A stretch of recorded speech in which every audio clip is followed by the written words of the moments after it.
The little girl's sneakers slapped against the cracked pavement as she ran, tears streaming down her dirt-smudged cheeks, her small chest heaving with desperate sobs. Most people would have kept walking, pretending not to notice the child's distress in the fading light of that sweltering July evening.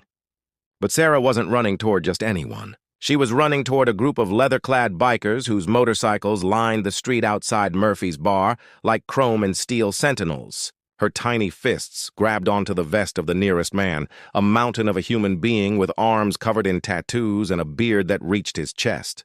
"Please!" she choked out between gasps. "They're beating my mama! Please help her!" Jake Morrison had seen a lot in his 43 years. 2 tours in Afghanistan, a decade working construction, and 15 years riding with the Iron Brotherhood Motorcycle Club had hardened him to most things. But the terror in this child's eyes cut through every defense he'd built. He dropped to one knee, his massive hands surprisingly gentle as they steadied the trembling girl. "Where's your mama, sweetheart?" His voice, rough as gravel but soft as a lullaby, seemed to calm her just enough to speak. "The old factory. The one with the broken windows. My mama's boyfriend and his friends, they're hurting her real bad. She told me to run and get help, but nobody would stop, and then I saw you and—" She didn't need to finish. Jake was already standing, his jaw set in a way his brothers knew meant trouble for someone.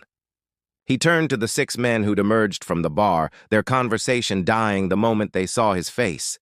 "Tank, Preacher, Mouse, we got a situation." Jake's words were clipped, military sharp. "Little girl says her mama's getting beat at the old Riverside factory. We ride, now." There was no discussion, no debate.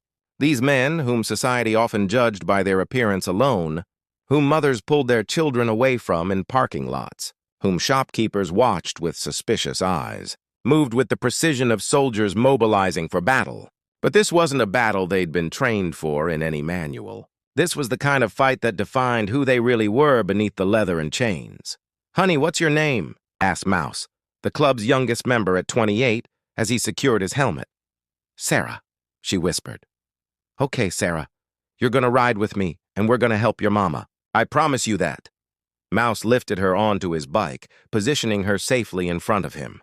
"You hold on tight to the handlebars, okay?" The motorcycles roared to life with a sound like thunder rolling across the earth. 7 bikes carrying 8 souls, one of them a terrified child who'd found courage in the most unexpected place. They tore through the streets of Riverside, Virginia, a town where poverty and desperation had taken root in the cracks left by shuttered factories and forgotten dreams. The old Riverside textile factory loomed ahead, a skeletal monument to better days. Its broken windows gaped like empty eye sockets, and graffiti covered the lower walls in layers of spray-painted anger. Jake's bike skidded to a stop outside the sagging chain-link fence, and he was off before the engine died, moving toward the sound of shouting and a woman's desperate pleas. Inside, the scene was worse than Jake had imagined. A woman, probably in her early 30s but looking older from hard living, was curled on the concrete floor. 3 men stood over her, one pulling his boot back for another kick. Her face was already swelling, blood trickling from her split lip, and her arms were wrapped protectively around her ribs. "That's far enough." Jake's voice boomed through the cavernous space, freezing everyone mid-motion. The largest of the 3 men, wearing a stained tank top that revealed arms riddled with track marks, turned with a sneer. "This ain't your business, old man. Get lost before you get hurt." "Funny," Tank rumbled as he stepped up beside Jake, all 6'5" and 280 pounds of him. "I was about to say the same thing to you." The boyfriends and his friends were outnumbered and outmatched, and even in their drug-addled state, they could do the math. But pride in chemicals made them stupid. The ringleader reached for something in his waistband, but Preacher, a former Golden Gloves boxer, moved with surprising speed for a man of 56. His fist connected with the man's jaw, sending him sprawling.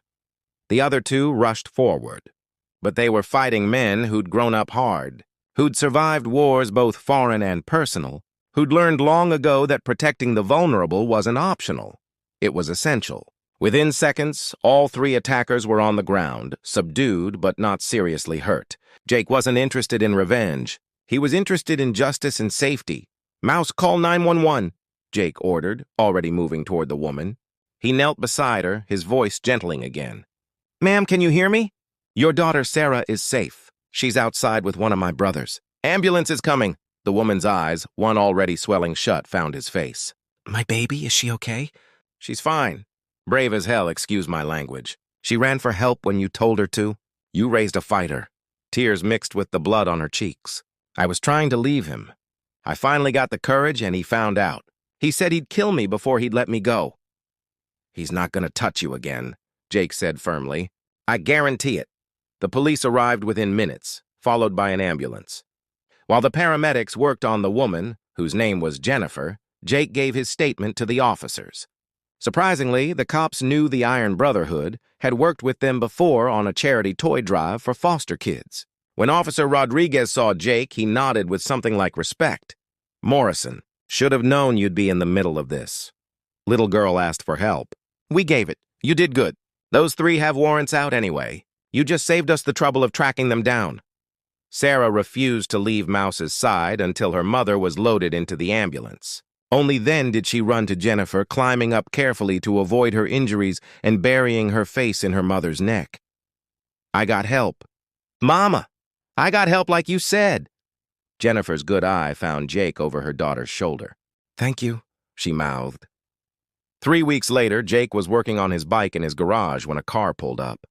Jennifer emerged, still moving carefully but healing. Sarah jumped out and ran straight to him. "We came to say thank you properly," Jennifer said. "The shelter helped me get a job and an apartment. We're starting over, but I wanted you to know that you saved our lives that night. Not just from him, but from giving up. Sarah reminded me that there are still good people in the world." Jake cleared his throat, suddenly uncomfortable with the emotion in her voice. "We just did what anyone should do. But most don't," Jennifer said softly. "Most people see men like you and cross the street. They see people like me and think I deserve what I get for making bad choices. You didn't judge. You just helped. That's everything." Sarah tugged on Jake's vest. "Will you come to my birthday party next month? Mama says I can have a cake and everything." Jake felt something warm expand in his chest, something he hadn't felt in years, not since his own daughter had died in a car accident a decade ago. He looked at his brothers who'd gathered around and saw the same expression on their faces. These men, rejected by polite society, had found their purpose in the margins, helping those whom everyone else overlooked. Wouldn't miss it for the world. "Sweetheart." As Jennifer's car drove away, Tank clapped Jake on the shoulder. "Good day's work, brother." "Good day's work," Jake agreed, watching until the car disappeared around the corner. In a world that often seemed dark and cruel, sometimes all it took was showing up, being brave enough to answer a child's desperate plea, and remembering that beneath every hardened exterior beat a heart capable of extraordinary compassion. The Iron Brotherhood rode at dawn the next morning.